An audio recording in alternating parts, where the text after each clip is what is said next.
me something good. That's pretty easy. Today's my birthday. Amy sent over a great dinner last night, which we talked about. Caitlin's mom is here until the weekend, which has been so helpful. Just the rhythm is starting to come together, which is good. Mm-hmm. Like yesterday, I really felt that. I took a nap yesterday. I shouldn't say never. I rarely take naps, and I especially haven't taken one since the baby has been born, because I try to give my wife any sort of relief, and mostly because she'll go, I don't need the relief. Like, I'm good, but like her back kills her from holding the baby all the time and from feeding her back is like, and I'm like, I'm not giving it to you because you feel like you need like a detachment from the baby. Like, physically, your body's killing you right now from all the work that you're doing. So she got a roller, and like last night I took the baby for like 2 hours, I think. And she was like rolling her back and hanging out with her mom. So that was good. It's also good again that she trusts me, because that time gets up and up and up. Or she'll just leave me with the baby. Yeah. I think I've earned that. So mine is just a general, and I know it's going to take a step back eventually. Like things in this very small season, we got the rhythm down. It feels good. She feels good. Her recovery is in a great place. Everything's good. So really has nothing to do with my birthday, except we had a great dinner last night because Amy sent over a dinner. That's what a good idea. How'd you know to do that? I just thought, I was trying to think of something. Is that a gift thing? I have not ever done that before, but you're not the easiest person to shop for. That's a good way to put it. Per se. But what's great is it wasn't something that I would have thought of. I get it. I got money, no doubt. It's hard to buy something for somebody that has money. But that was something that meant a lot, because it wasn't about the money. It was about you thinking, that was just preparation and time. So I feel like it was a few weeks ago or something, you mentioned the memory of when my mom made you chicken fried steak. And then I'm not saying that this is it, but I sit at my kitchen table and then a cardinal came. Your mom, the cardinal, told you? No way. I'm not saying it. So it's from Amy's mom. I'm not. Dang. Yeah, that's why I really do think that, because I was really racking my brain, what to do a couple of weeks ago. And then that's the same chef that we used for your baby shower. And what's really cool is they're a company that gathers different chefs around town from awesome restaurants. So I was like, well, no doubt it will be good. And my mom's no longer with us. She knew how to make good chicken fried steak. I don't. So I felt like if I tried to attempt it, first, this is how it happened. I started looking at Goldbelly because you're obsessed with it. Mm. And I saw that Reba's restaurant in Oklahoma, you can order chicken fried steak from Goldbelly's. Wow. So I thought, I'm going to order Goldbelly's and have it delivered to his house. Only problem is I start reading about it. It's not dairy free. Ingredients, yeah. And I was like, well, great. I'm going to ship that to his house and he's going to get sick. So that's when I ordered the Lacto Joy.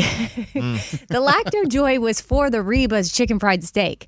And then I thought, well, this could just be dangerous and I don't want him to feel sick. So then I reached out to the chef people and I was like, is a dairy-free chicken fried steak Southern comfort meal that's kind of will still make him feel good the next day possible? And they were like, yes. And then I was like, well, this will be perfect, because that's how it went. It went, Judy's not here to do it, so Goldbelly maybe could do it. Goldbelly can't do it dairy-free. That's how it happened. It was awesome. Yeah. So shout out, Judy. And we had dinner for everybody, because we're always like, Caitlin's mother-in-law's in town, and they're from a small town in Oklahoma, and so they're not big sushi eaters. They love the Southern, and so everything was perfect there. So, yeah, it was great. Got good night's sleep last night. All good. Okay, that's my Tell Me Something Good. Amy. So I know mine has been about kid stuff a lot, but last night my son had a new PR for his mile at track. I saw your Instagram. And his latest PR was 5 minutes and 12 seconds. Like a month ago, it was before we left for the cruise, he was like, I want to break 5. And we've been working on trying to get him there and what he needs each lap to be to get there. And last night I'm doing the timer, and I set my timer to where each time he crosses the lap, I hit the lap speed. Do you communicate to him as he's running? I'm yelling. Got it. And it's annoying. But I don't even know if he can hear me, but I feel like people around me, they're like, what's her problem? But so each lap, I didn't know you could do that, but my ex-husband, his dad, he taught me, you go lap, and then it'll tell you, Oh, yeah. that lap was 1 minute and 12 seconds. And so I knew his first lap out of the gate was faster than any other first lap. And that's what, not my ex-husband, which he coaches him too, but my ex-boyfriend ran track. And he was like, Freaking tic-tac-toe with all the X's here. God dang. but that's something he's been, that's something he just saw him Saturday at the Cancer 5K that we went to honor his deceased wife. And he was telling him how each lap needs to be. And it was crazy. He implemented it. And I even texted my ex-boyfriend last night, the times. And he was like, okay, so now this is proof it's all mental for him. Like, it's so in his head, he wasn't thinking he can do it. And now he knows he can do it. So now that he hit 5 flat, so last night was 5 flat, and his goal is to break 5. So hopefully next time he can get to 4:59. That's wild if he can break 5. It's wild what he does already as a runner. That's crazy. Yeah, that's cool. I saw it on your story. So that, I was pumped for him. I was, and another mom, one of my other adopted moms, that's a great friend of mine, she was there because her son goes to another school, and she was next to me. We were both yelling, and then when he crossed that, and he got first place, which he hasn't ever gotten first place before. Really? Yeah. And so we were freaking out, like we were on the bleachers jumping up and down. Like, That's again, cool. I mean, I'm sure those of you with kids that are great at sports, you're probably used to it. I'm telling y'all, this is my first time. Like, not even me. Like, But it's you. It's your kids. So I yeah, know, it's but you. I was an athlete, and like my parents didn't get to experience. Like, I wasn't ever the kid that was breaking records. Like, my friend Claire was like, "Oh yeah, you got a new PR." Like, but she's like, "Look at you knowing the track language PR." And I was like, "Yeah." She goes, "Oh yeah, but you ran." And I was like, "But I never PR'd." Well, you did PR. You just don't know what it was. Exactly. I hope that our baby gets Caitlin's athletic genes. Oh, I hope. I mean, y'all are both athletic, though. It's different. I know. She's pretty skilled. It's different. I am medium athletic, above average preparation, and cerebral. And I was able to be a pretty good athlete in high school, only pretty good, but because I played smart. It wasn't because I was like a good athlete. Her whole family, like her brother's 6'7", played college basketball. They're just an athletic family. I just pray, dear Lord, I don't ask for much. And then Caitlin's like, maybe our daughter won't want to play sports. Well, but here's the thing. Caitlin's also a good dancer. She's athletic. I mean, I get the dancing. I don't know if people consider that a sport, but I feel like, yeah, whatever your kid does, she's going to be, they. I still don't even call it a she. No, I know. It's people will say that. Why do you say they about your baby? I say, because we trained ourselves for 5 months on the air to never say she. The only one who broke that was Eddie the first day we talked about it. That's not true. Excuse me? I thought you already verified. I hate when you talk about that. Okay. That was a Amy, bad day. Thank you. Eddie, tell me something good. Okay, so mine's like a little thing, but it's a big deal because like this morning when I was driving into work, my playlist was on.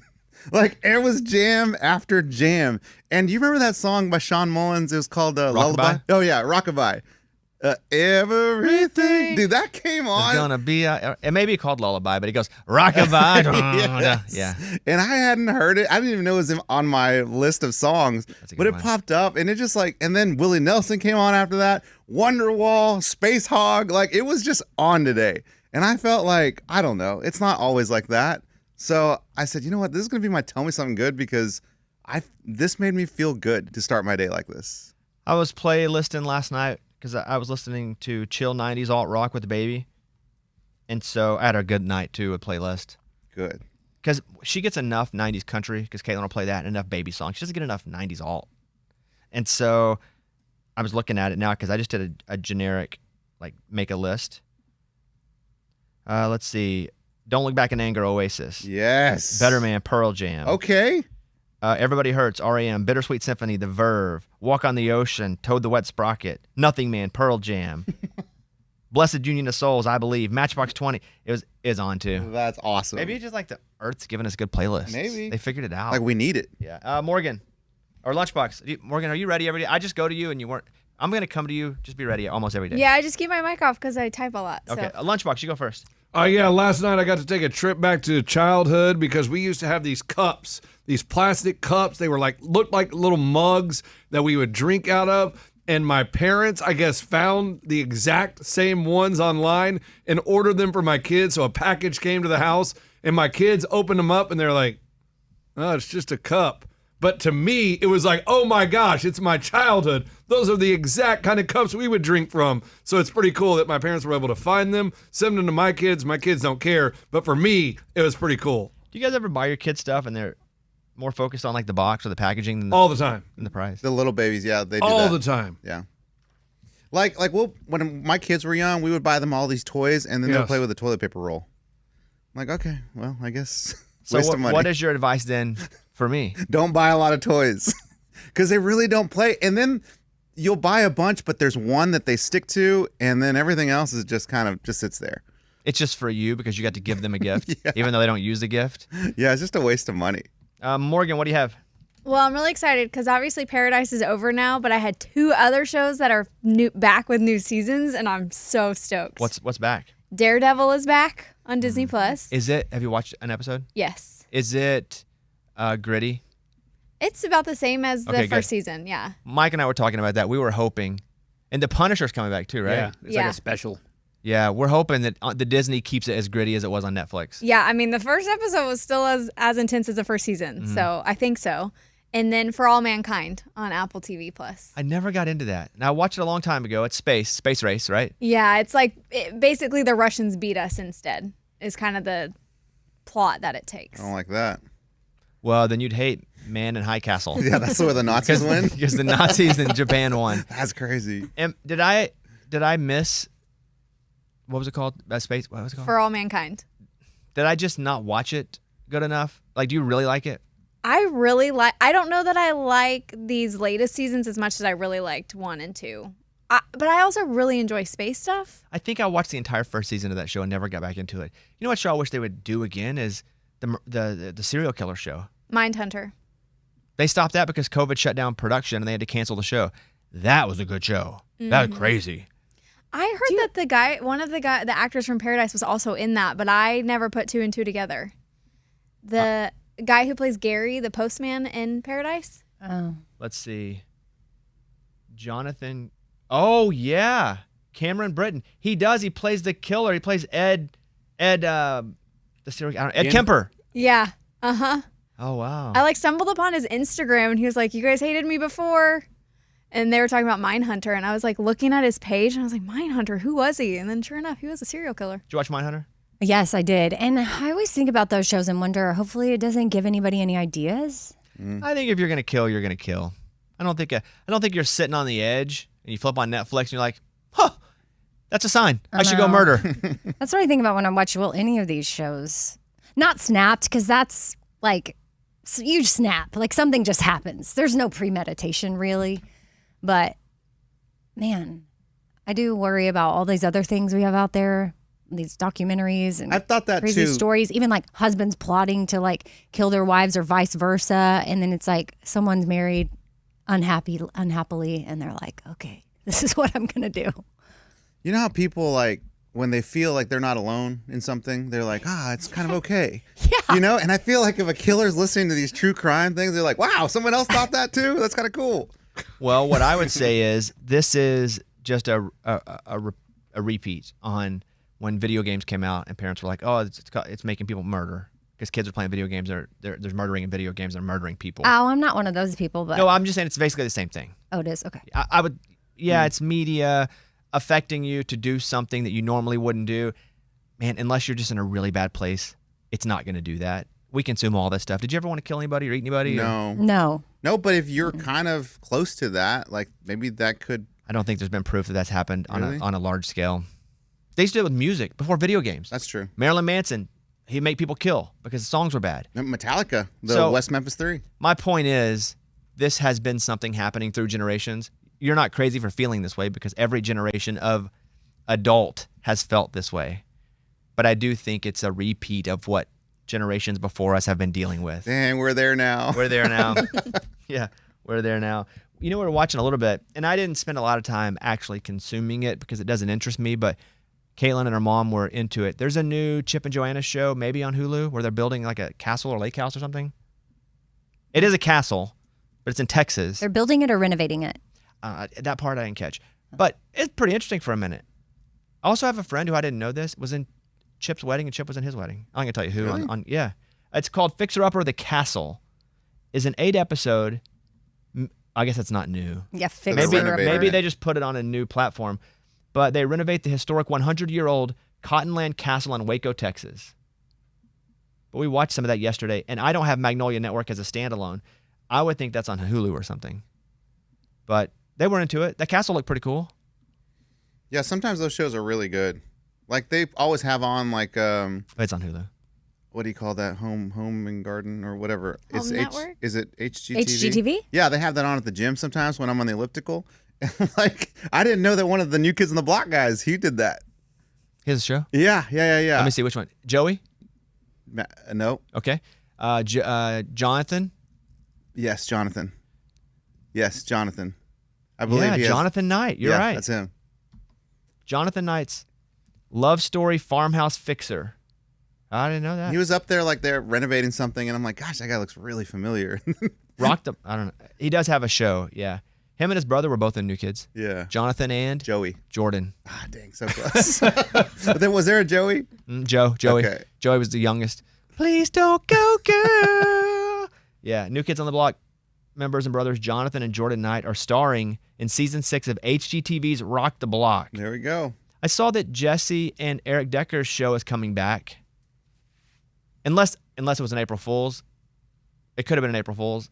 What's the concept? What was their show? Their show, they had one for 3 seasons. It was called like Game Time or something. Oh. Game On. It definitely could have been April Fool's. So let's see here. If so, this was the only time I was got. Because I believed nothing else. And now I'm thinking to myself, I got. Eric and Jesse Game On season 4.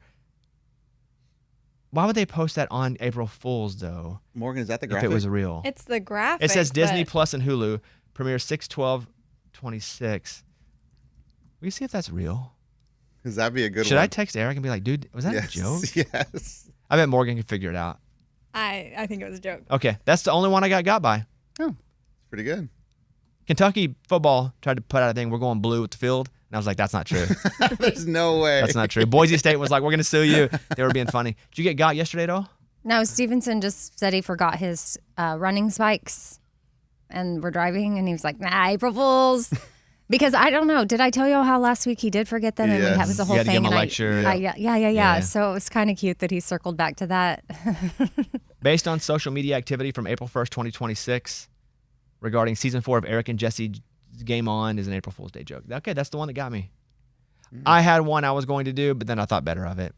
I was going to say Eddie and I sold our Raging Idiots catalog for $100 million. No one would believe that. We're all celebrating. We're in Vegas. Da, da, da, da. All right, that is Tell Me Something Good.